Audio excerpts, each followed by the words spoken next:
Welcome back! How you guys doing? You good? Yeah! Don't call it a comeback. As you probably heard already, the Supreme Court has gone off the rails. They've begun acting like your crazy grandfather who, like, he used to be a respected member of the community, but then he hit 80 years old and suddenly everything was the Jews' fault. And seeing as my grandfather is Jewish, it's double awkward. The Supreme Court ruled that companies do not need to pay for health plans that cover contraception if it's against their religious beliefs. So in the essence of the decision, not only is the court stating yet again that corporations are people, but also that these people can impose their religious beliefs on employees.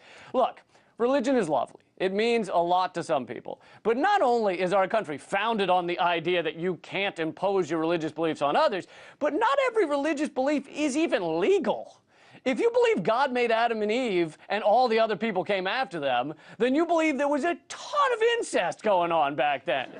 Incest is illegal in much of the U.S. So if we started over today and Adam and Eve were here, the only ones here, their kids would be criminal incestual mouth breathers.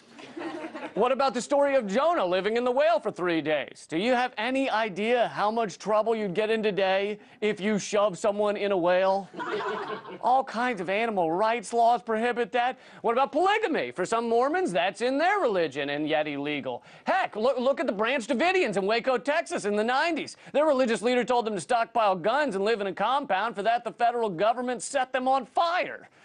Or, at the very least, tried to drive through the living room with a tank and accidentally set them on fire.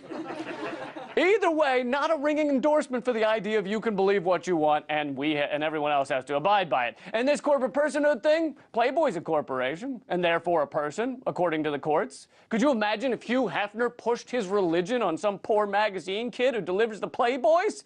The kid would have to get 3 wives, only wear a bathrobe, and have his face stapled into a permanent smile. It's awful. Religion is fine, but sometimes what it says is weird. Sometimes what it says is illegal. Sometimes what it says is scientifically wrong. This is why America's laws were supposed to be free of religion.